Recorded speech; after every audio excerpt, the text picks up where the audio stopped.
आज मैं आपको अपनी सच्ची मोहब्बत की कहानी सुनाने जा रही हूँ। अगर मोहब्बत सच्ची हो और दिल से की जाए तो भगवान भी हमारा साथ देते हैं। मेरी माँ ने मेरी शादी एक 16 साल के लड़के से ज़बरदस्ती तय कर दी, लेकिन मैंने भी सोच लिया था कि मैं इस बच्चे को बेहोशी की दवा देकर रोज़ अपने आशिक को बुला लिया करूँगी। लेकिन इस समय मेरे पैरों तले से ज़मीन निकल गई जब कमरे में आते ही उसने मोहब्बत हर किसी के नसीब में नहीं होती। ये भी कहा जा सकता है कि मोहब्बत कोई आम चीज़ नहीं होती जो हर इंसान को मिल जाए। मुझे भी एक इंसान से मोहब्बत हो गई थी। उसके लिए मैं अपनी जान और अपना सब कुछ कुर्बान करने के लिए तैयार थी। अपने माता पिता, अपने ख़ानदान वालों से सबसे लड़ी थी। अपने माँ बाप को ये सब बताने के बाद मैं उनकी नज़रों में गिर चुकी थी। लेकिन मुझे पता था कि मेरी मोहब्बत मेरे दिल में भगवान ने डाली है। अगर भगवान ने इसको मेरे नसीब में लिखा है तो ये मुझे मिल जाएगा, और अगर ये मुझे नहीं मिला तो भगवान ने इसे मेरे नसीब में लिखा ही नहीं है। हम खुद से अपने लिए कुछ भी नहीं कर सकते, बल्कि सब नसीब के खेल होते हैं। मेरा नाम शीला है। हम 4 भाई बहन थे। मुझे अपनी ज़िंदगी में मोहब्बत के सिवा कुछ भी नहीं चाहिए था। मैं एक गरीब घर की लड़की थी, जहाँ एक वक्त का खाना खाने के बाद दूसरे वक्त का खाना खाने के लिए मेहनत करनी पड़ती थी। हमारा घर भी बहुत छोटा था और वो काफ़ी टूटा हुआ था, लेकिन मेरे बाबा को कोई परवाह नहीं थी। हमारे साथ हमारी चाची भी रहती थी। मेरी माँ और मेरी चाची में आए दिन झगड़े होते रहते थे। ना कभी मेरी माँ और चाची की बनी और ना ही कभी हम बहन भाइयों की हमारी चाची के बच्चों से बनी। मेरी बड़ी बहन की शादी की उम्र हो चुकी थी।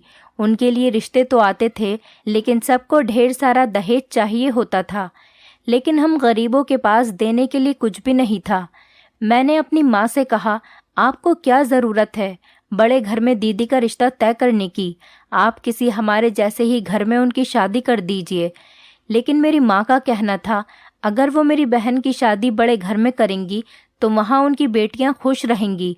उन्हें किसी भी बात के लिए सोचना समझना नहीं पड़ेगा। मेरी माँ कहती थी, मैंने अपनी ज़िंदगी में अपनी सारी ख्वाहिशों को मार दिया, लेकिन मैं अपनी बेटियों के साथ ऐसा होने नहीं दूंगी। मैं अभी पढ़ रही थी और साथ में कुछ बच्चों को ट्यूशन भी पढ़ाती थी। उसी समय मुझे एक लड़के से मोहब्बत हो गई और वो मेरे घर मेरा रिश्ता लेकर आ गया, लेकिन मेरी माँ ने उसको मना कर दिया। मैंने बहुत कोशिश की अपने घर वालों को समझाने की, पर उन्होंने मुझे धमकियां देना शुरू कर दी। मजबूर होकर मैंने उस लड़के देव से कहा, जिससे मैं मोहब्बत करती थी, कि हम भागकर शादी कर लेते हैं। पर उसने मुझसे कहा कि तुम एक शरीफ घर की लड़की हो, ऐसी बात तो तुम्हें अपनी ज़ुबान पर भी नहीं लानी चाहिए।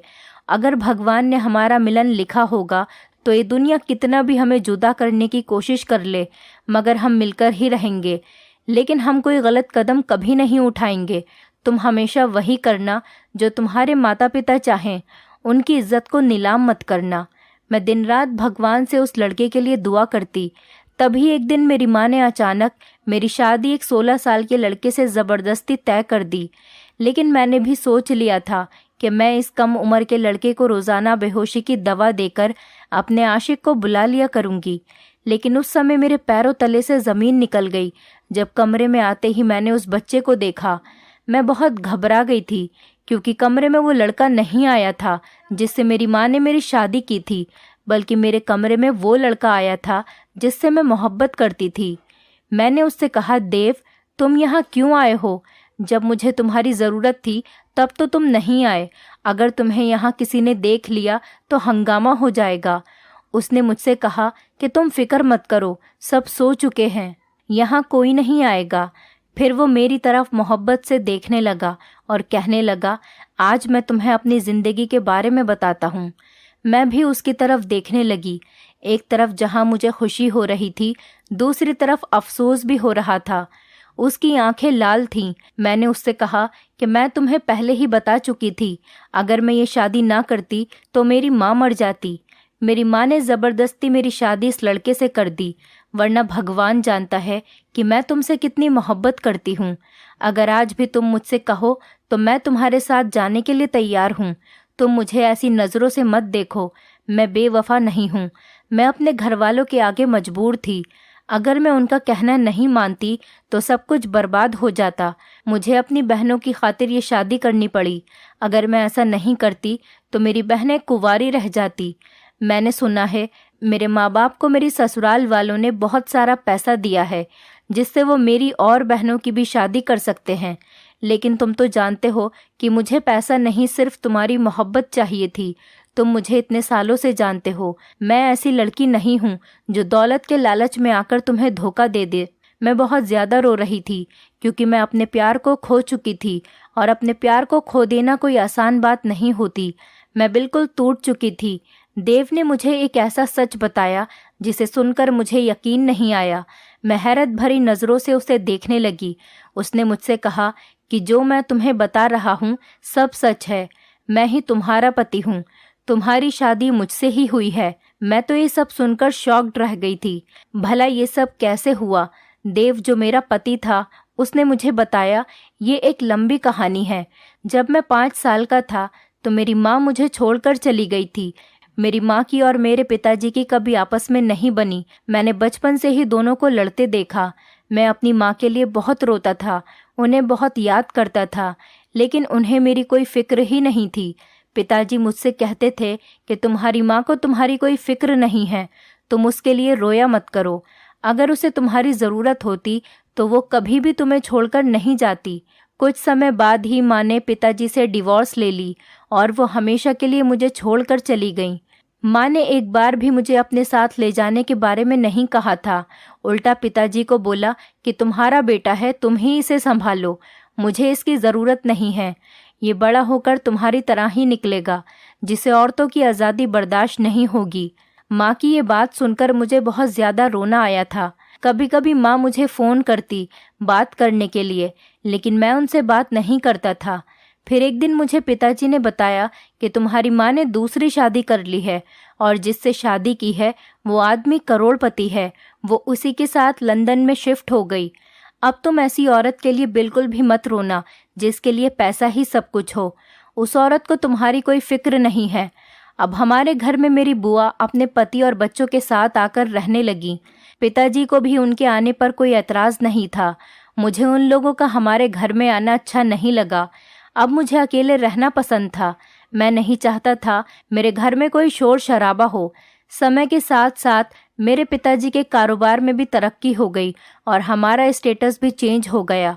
जिस दौलत के लिए मेरी माँ मुझे छोड़कर गई थी, पिताजी ने दिन रात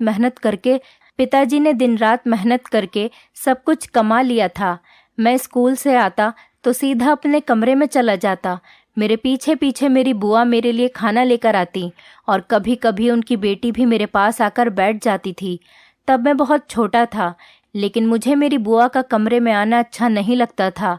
इसीलिए मैंने उनसे एक दिन मना कर दिया। लेकिन मेरी बुआ ने मुझसे कहा कि तुम्हारी माँ तो दूसरी शादी करके विदेश चली गई, अब तुम्हें तो किसी न किसी को संभालना ही होगा। मैं तो सिर्फ तुम्हारी खातिर ही इस घर में आई हूँ, वरना आज के समय में कौन किसी का सोचता है। उनकी ये बात सुनकर मैं खामोश हो जाता। पिताजी ने भी अभी तक दूसरी शादी नहीं की थी। मैं अपने पिताजी से कहता कि आप भी दूसरी शादी कर लीजिए, तो वो मुझसे कहते कि मुझे औरत ज़ात पर भरोसा नहीं करना। पिताजी की ये बात सुनकर मैं खुश हो जाता और सोचने लगता कि पिताजी मेरी खातिर दूसरी शादी नहीं कर रहे। शायद पिताजी मेरा प्यार बांटना नहीं चाहते। कुछ ही साल गुजरे थे, मेरे पिताजी ने भी दूसरी शादी कर ली। अब मैं बड़ा हो गया था और कॉलेज जाने लगा था। मैं कॉलेज से घर आया तो मैंने देखा कि मेरे पिताजी दूल्हा बने बैठे थे। उनके गले में हार पड़े थे और उनके बराबर में एक औरत बैठी थी। मेरी बुआ मुंह बनाए खड़ी थी और उनके पति का मूड भी कुछ अच्छा नहीं था। पिताजी ने मुझसे कहा कि देखो बेटा, तुम कहते थे ना कि दूसरी शादी कर लो, तो आज मैंने दूसरी शादी कर ली। आखिर मैं भी कब तक अकेले ज़िंदगी जीता। मैंने पिताजी से कहा कि अगर आपको शादी करनी ही थी तो आपने पहले क्यों नहीं की? इस उम्र में आकर आपने शादी क्यों की? पिताजी ने कहा कि तुम्हारा क्या मतलब है कि शादी क्यों की? क्या मैं तुम्हारी खातिर पूरी ज़िंदगी ऐसे ही रहता? कल को तुम भी शादी करके अपने बीवी बच्चों में मगन हो जाओगे। शायद तुम्हें भी मेरी फिक्र न रहे। वैसे भी आज के ज़माने में माँ बाप को पूछता ही कौन है। मैं उसी समय घर से बाहर चला गया। माता पिता तो औलाद के लिए बहुत ज़रूरी होते हैं। उनकी कमी तो कभी कोई भी पूरी नहीं कर सकता। मैं बहुत देर तक सड़कों पर ऐसे ही घूमता रहा। देर रात जब मैं अपने घर पहुंचा, मैंने देखा कि कोई चोरी चोरी हमारे घर में घुस रहा है। वो मेरी दूसरी माँ के कमरे में गया था। मैं भी उसका पीछा करने लगा। मुझे लगा कि शायद कोई चोर है। माँ के कमरे के दरवाजे के पास पहुंचा तो मुझे उनकी बातें करने की आवाज़ आई। वो मेरी माँ का दोस्त था। वो उस आदमी से छुपकर बातें कर रही थी। कह रही थी कि कुछ दिन की बात है, मैं अपने पति के रिश्तेदार और बेटे को इस घर से निकाल दूंगी। ये सारी दौलत हमारी होगी। और वो दोनों बहुत हंस रहे थे। मैंने सोचा कि जाकर उनकी खबर लेता हूँ। मैं मुड़ा तो अचानक मेरी नज़र मेरी बुआ पर चली गई। वो रात को इस समय घर से बाहर जा रही थी। मैं सोच में पड़ गया कि वो इस समय घर से बाहर क्यों जा रही हैं। घर की औरतों को क्या हो गया था। एक छुपकर बंद कमरे में गैर मर्द से हंस हंस कर बातें कर रही थी और दूसरी रात के इस समय घर से छुपकर बाहर जा रही थी। मेरी बुआ चाहती थी कि मैं उनकी बेटी से शादी कर लूं ताकि मेरी सारी दौलत उनकी हो जाए, और उनकी बेटी जो मुझसे नहीं मेरी दौलत से मोहब्बत करती थी। और ये सब देखकर मेरा दिल बहुत ख़राब हो चुका था। मैं अपने पिताजी से भी बहुत ज़्यादा नाराज़ था। एक तो उन्होंने इस उम्र में शादी कर ली थी और शादी भी ऐसी औरत से की थी जो उनके काबिल नहीं थी। मैंने रात का सारा किस्सा पिताजी को बताया। उन्होंने मेरी बात का यकीन नहीं किया। उन्होंने मुझसे कहा कि सब औरतें तुम्हारी माँ के जैसी नहीं होती। इस बात पर मुझे बहुत ज़्यादा गुस्सा आया। मैंने उनसे कहा, आप क्यों हर बार तुम्हारी माँ करते रहते हैं? मैंने खुद उसे अपनी माँ नहीं बनाया। आपने खुद अपनी मर्जी से उस औरत से शादी की थी और उस औरत के लिए पूरे ख़ानदान को छोड़ दिया था। अब तो आपने भी दूसरी शादी कर ली है। दोनों ही अपनी ज़िंदगी में आगे बढ़ चुके हैं। मैं तो आप दोनों की ज़िंदगियों में हूँ ही नहीं। आप लोगों के पास मेरे लिए समय ही नहीं है। पिताजी ने कहा कि तुम भी अपनी शादी कर लो। कल को तुम्हारे भी बीवी बच्चे होंगे तो तुम्हें रिश्तों की समझ आ जाएगी।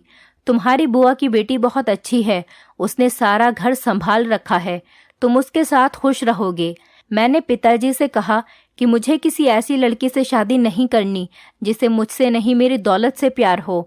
मैं ऐसी लड़की से शादी करना चाहता हूँ जो सिर्फ मुझे चाहे। ये कहकर मैं अपने कमरे में चला गया। मैं बहुत अकेला फील कर रहा था। कभी कभी तो मुझे ऐसा लगता था कि मैं डिप्रेशन का शिकार हो गया हूँ। मेरी दूसरी माँ मुझसे कहती थी कि जाओ अपने आप को किसी साइकेट्रिस्ट को दिखा लो। मेरी दूसरी माँ मेरे पिताजी के सामने मुझसे बहुत प्यार से बात करती थी। मेरी सगी माँ भी अपने बच्चों में बिजी थी। अब तो वो मुझे फ़ोन भी नहीं करती थी। मेरे पिताजी मेरा रिश्ता अपने दोस्त की बेटी से तय कर रहे थे। वो लोग मेरे घर के नीचे लॉन्च में बैठे थे। उसी समय मेरी बुआ की बेटी मेरे कमरे में आई और मुझसे कहने लगी, देव, मैं तुमसे बहुत मोहब्बत करती हूँ। अगर मेरी तुमसे शादी नहीं हुई तो मैं मर जाऊंगी। प्लीज़ मुझसे शादी कर लो। ये सुनकर मैंने उससे कहा कि ठीक है, मैं तुमसे शादी करने के लिए तैयार हूँ, लेकिन हम ये घर बार छोड़कर चले जाएंगे। हम अलग घर में रहेंगे। मैं कोई छोटी मोटी नौकरी कर लूँगा क्योंकि पिताजी तो मुझे इस घर से निकाल देंगे। वो हैरान हो गई और मुझसे कहने लगी कि मैं सोचकर बताती हूँ। मुझे उस पर हंसी आने लगी क्योंकि अगर उसे मुझसे मोहब्बत होती तो उसे सोचने की ज़रूरत नहीं पड़ती। उसी समय मेरी बुआ ने दरवाजे को बाहर से बंद कर दिया और शोर मचाने लगी।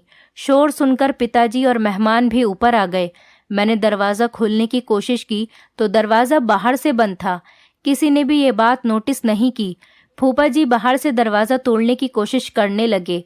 मेरे दिमाग में तो ऐसा कुछ भी नहीं था जो हो रहा था। जब फूफा जी ने दरवाज़ा तोड़ दिया और वो अंदर आए तो उन्होंने अपनी बेटी के मुंह पर एक थप्पड़ मारा। पर बुआ ने कहा कि बेटी को क्यों मार रहे हो? इस लड़के से पूछो जिसने मेरी बेटी को बहलाकर अपने कमरे में बुलाया था। जब इसको मेरी बेटी से शादी ही नहीं करनी थी तो क्यों उसने उसे अपनी मीठी मीठी बातों में फंसाकर रखा था। पिताजी के दोस्त जो घर पर आए हुए थे वो पिताजी को बुरा भला कहने लगे और हमारे घर से चले गए। पिताजी ने मेरे ज़ोर से थप्पड़ मारा। मैंने पिताजी को कहा कि सब कुछ झूठ है। मैंने अपनी बुआ की बेटी से कहा कि तुम तो सब कुछ जानती हो ना, तुम पिताजी को बताओ कि सच क्या है। उसने भी कहा कि देव, मुझे तुमसे ये उम्मीद नहीं थी। तुमने मुझसे पहले मोहब्बत के वादे किए और अब इनकार कर रहे हो। तुमने मुझे खुद ही अपने कमरे में बुलाकर दरवाज़ा बंद कर लिया था। उसने पिताजी से कहा कि मैं देव के बच्चे की माँ बनने वाली हूँ, लेकिन अब ये मुझसे कहता है कि मैं हॉस्पिटल जाकर ये बच्चा गिरा दूं। इतना कहकर वो फूट फूट कर रोने लगी। मैं पिताजी को बार बार बता रहा था कि ये सब कुछ सच नहीं है, लेकिन उन्हें तो मेरी बात पर यकीन ही नहीं आया। वो मुझे बुरा भला कह रहे थे कि मैंने तुम्हारी परवरिश ऐसी नहीं की थी। तभी मेरे फूफा कहने लगे, अभी अपने बेटे की शादी मेरी बेटी के साथ करवा दो, वरना मैं किसी को मुंह दिखाने के काबिल नहीं रहूंगा। पिताजी ने किसी की कोई बात नहीं सुनी। वो मुझे धक्के मारकर घर से निकालने लगे। उन्हें मेरी आंखों में सच्चाई नहीं दिख रही थी, जबकि वो मुझे बहुत अच्छे से जानते थे कि मुझे औरतों से कितनी नफरत है।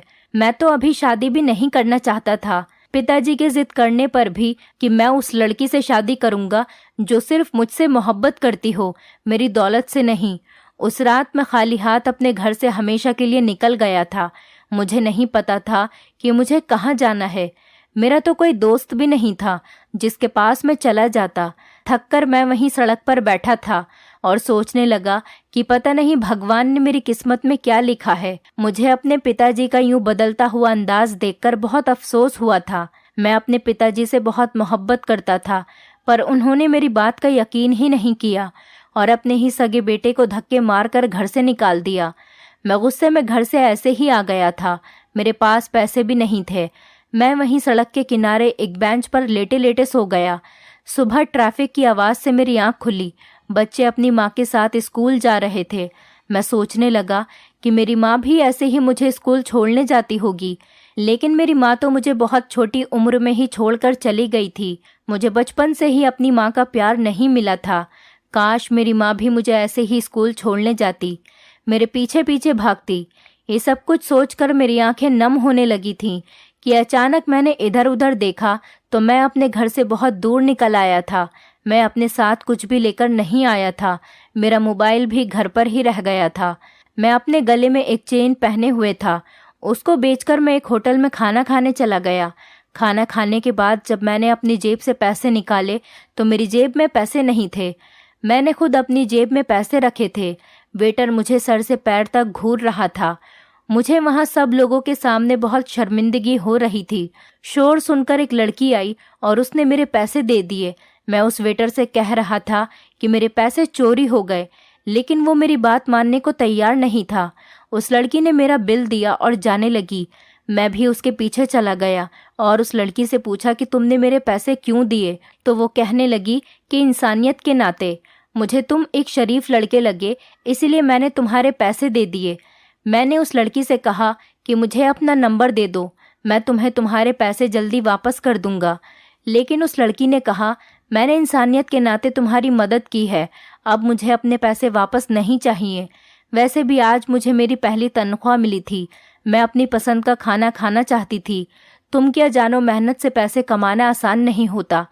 उसने मुझे अपना नंबर नहीं दिया और वहां से चली गई। 2-3 दिन मैं ऐसे ही सड़कों पर इधर उधर घूमता रहा। कुछ दिनों बाद फिर मुझे वो लड़की दोबारा मिली। मैंने उससे कहा, अब मैं तुम्हारे पैसे वापस कर दूंगा क्योंकि मुझे एक दुकान में नौकरी मिल गई है।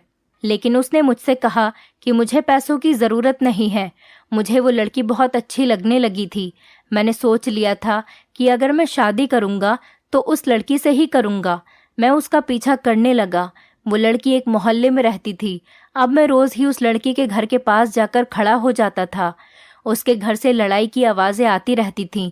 मुझे अपनी माँ के बाद जिस लड़की से मोहब्बत हुई थी वो ये लड़की शीला थी। पिताजी ने मुझे ढूंढ लिया और घर वापस ले गए। मैंने भी पिताजी से कह दिया कि मैं शीला से ही शादी करना चाहता हूँ। मेरे पिताजी ने कहा कि तुम्हारे साथ जो कुछ भी हुआ मैं सब कुछ जान चुका हूँ। मैंने तुम्हारे ऊपर हाथ उठाया और तुम्हें गलत समझा। मुझे ऐसा नहीं करना चाहिए था। तुम्हारी बुआ और फूफा इतना गिर सकते हैं मैं कभी सोच भी नहीं सकता था। उन्होंने ये सब कुछ जानबूझकर किया और मैं अपने किए पर बहुत शर्मिंदा हूँ।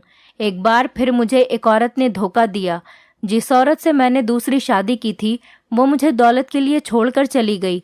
अगर वक्त रहते मुझे उस औरत की सच्चाई पता नहीं चलती तो शायद आज हम सड़क पर होते। वो तो मेरा सब कुछ लूट कर ले गई होती। तुम्हारी बुआ को भी मैंने घर से निकाल दिया है। अब मैंने फैसला कर लिया है कि हम बाप बेटों की जिंदगी में कोई औरत नहीं आएगी। मैंने पिताजी से कहा कि मैं शीला से बहुत मोहब्बत करता हूँ। वो बहुत अच्छी लड़की है, आप एक बार उससे मिल तो लीजिए पिताजी। पिताजी ने कहा कि हो सकता है वो भी दौलत के लालच में तुमसे शादी करना चाहती हो और शादी के बाद तुम्हारी सारी दौलत लेकर अपने आशिक के साथ भाग जाए, फिर तुम क्या करोगे? मैंने पिताजी से कहा कि मैं पहले उस लड़की को आजमा लूँगा, फिर उससे शादी करूँगा। मैं वापस उस मोहल्ले में चला गया और शीला से कहा कि मैं तुमसे मोहब्बत करता हूँ। बहुत समय लगा उसको मनाने में, फिर भी वो मुझसे मोहब्बत करने लगी। शीला ने मुझसे कहा कि मुझे मोहब्बत और इज्जत के अलावा और कुछ भी नहीं चाहिए, पर मैं इतनी जल्दी उस पर भरोसा नहीं कर सकता था। मैंने उससे कहा कि मैं एक गरीब घर का लड़का हूँ, मेरे माँ बाप बीमार रहते हैं, मैं थोड़ा बहुत जितना भी कमाता हूँ उनकी दवाई में लग जाता है, मैं तुम्हें कभी बहुत सारा पैसा नहीं दे सकता। लेकिन उसने मुझसे कहा कि हम दोनों मिलकर नौकरी करेंगे और अपना घर चला लेंगे, तुम फिक्र मत करो, जो भी होगा हम मिल बांट कर खा लेंगे। मुझे बस तुमसे इज्जत और मोहब्बत चाहिए, बदले में मैं तुम्हें वफा और तुम्हारा साथ दूंगी। उसकी इस बात ने मेरा दिल जीत लिया था। वो बहुत अच्छी लड़की थी। एक दिन मैंने उससे कहा कि मेरी माँ बहुत बीमार है और मुझे उसके इलाज के लिए पैसों की ज़रूरत है, तो उसने अपने जुड़े हुए पैसे निकाल कर मुझे दे दिए। एक बार भी नहीं सोचा, वो मेरे लिए कुछ भी करने को तैयार थी। एक दिन उसने मुझसे कहा कि मेरी माँ मेरी ज़बरदस्ती शादी करना चाहती है और मैं तुम्हें खोना नहीं चाहती। मैं उसके कहने पर उसके घर रिश्ता लेकर चला गया। उसकी माँ ने रिश्ते से इनकार कर दिया, कहने लगी कि मैं अपनी बेटी का रिश्ता तुम जैसे गरीब लड़के से कभी भी नहीं करूँगी। मैं उसके घर से वापस आ गया। मुझे इस बात का कोई अफसोस नहीं था, क्योंकि मैं तो अमीर ख़ानदान का इकलौता लड़का था। शीला मेरे पास आई और रोने लगी और कहने लगी कि मैं तुम्हारे सिवा किसी और से शादी नहीं करूँगी, हम भागकर शादी कर लेते हैं। जब मैंने ये सब कुछ पिताजी को बताया तो पिताजी ने कहा कि तुम फिक्र मत करो, अब उस लड़की को मैं आजमाऊंगा। पिताजी तुम्हारे घर चले गए, तुम्हारी माँ से कहा कि वो तुम्हारे घर के हालात बदल देंगे और उनके बेटे को नौकरी देंगे, उनकी बेटियों की शादी करवाएंगे, वो उनके घर की सारी जिम्मेदारी उठा लेंगे। लेकिन उनकी एक शर्त है, मेरे बेटे की दिमागी हालत ठीक नहीं है, वो 16 साल का है, मुझे उसकी आपकी बेटी से शादी करनी है। ये बात सुनकर उसकी माँ मान गई। मुझे बहुत अफसोस हुआ जब पिताजी ने मुझे घर आकर बताया कि उस लड़की ने दौलत के लालच में शादी के लिए हाँ कर दी। बेटा, मोहब्बत से कभी किसी का पेट नहीं भरता। उस दिन मैं दूसरी बार रोया था, पहले अपनी माँ के लिए और दूसरी बार मैं जिस लड़की से मोहब्बत करता था उसके लिए। कुछ दिनों बाद तुम मुझसे मिलने आई। मैं अपने घर के बाहर खड़ा था, लेकिन तुम नहीं जानती थी कि ये मेरा घर है। जो मैंने तुम्हें बता दिया था कि मैं इस घर में नौकरी करता हूँ, तुमने मुझसे कहा कि हम भागकर शादी कर लेते हैं। मेरी माँ दौलत के लालच में मेरी एक 16 साल के लड़के से शादी कर रही है। मुझे दौलत नहीं चाहिए और ना ही बड़ा घर चाहिए, मुझे तो सिर्फ तुम्हारी मोहब्बत चाहिए। क्या तुम मेरा साथ दोगे? तुम्हारी बात सुनकर मुझे बहुत खुशी हुई थी। पिताजी ने भी हमारी सारी बातें सुन ली थीं, पर मैं उस दिन आ नहीं सका और तुमने मजबूरी में उस लड़के से शादी कर ली। तुम मुझे फ़ोन करती रही, मैसेज करती रही। मैं तुम्हें सरप्राइज़ देना चाहता था। तुमसे मुझे पहली बार मोहब्बत हुई थी और तुम्हारी शादी मुझसे ही हुई है। यहाँ मेरे घर में तुम्हें सब कुछ मिलेगा, कभी भी तुम्हें किसी चीज़ की कोई परेशानी नहीं होगी।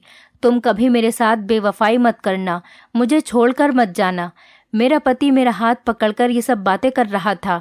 उसकी आंखों में आंसू थे और मैं अपनी किस्मत पर हैरान थी, जैसे मैं कोई सपना देख रही हूँ। मैं बहुत ज़्यादा खुश थी। मैं भगवान का शुक्रिया अदा कर रही थी जिसने मुझे इतना कुछ दे दिया था। मैंने अपनी मोहब्बत को पा लिया था। मेरी बहनों की शादी भी अच्छी जगह पर हो गई थी। मेरे भाई की नौकरी लग गई थी। मेरी माँ भी बहुत खुश थी। मेरी शादी को अब 5 साल हो चुके थे और हमारे 2 बच्चे थे। मैं अपने परिवार के साथ एक खुशहाल जिंदगी गुजार रही थी। दौलत सब कुछ नहीं होती। जिंदगी जीने के लिए मोहब्बत की ज़रूरत होती है और एक अच्छे साथी का मिल जाना भगवान के कर्म की बात होती है। जो लोग सच्ची मोहब्बत छोड़कर दौलत के पीछे भागते हैं, उन्हें दौलत तो मिल जाती है, लेकिन कोई मोहब्बत करने वाला नहीं मिलता। दौलत को छोड़कर मोहब्बत की कद्र करना सीखो। दोस्तों, उम्मीद करती हूँ आपको हमारी कहानी पसंद आई होगी। कहानी पसंद आई है तो वीडियो को लाइक करें, चैनल पर नए हैं तो चैनल को सब्सक्राइब करें और हाँ, नोटिफिकेशन बेल को ज़रूर दबाएं ताकि अगली अपडेट सबसे पहले आपको मिले।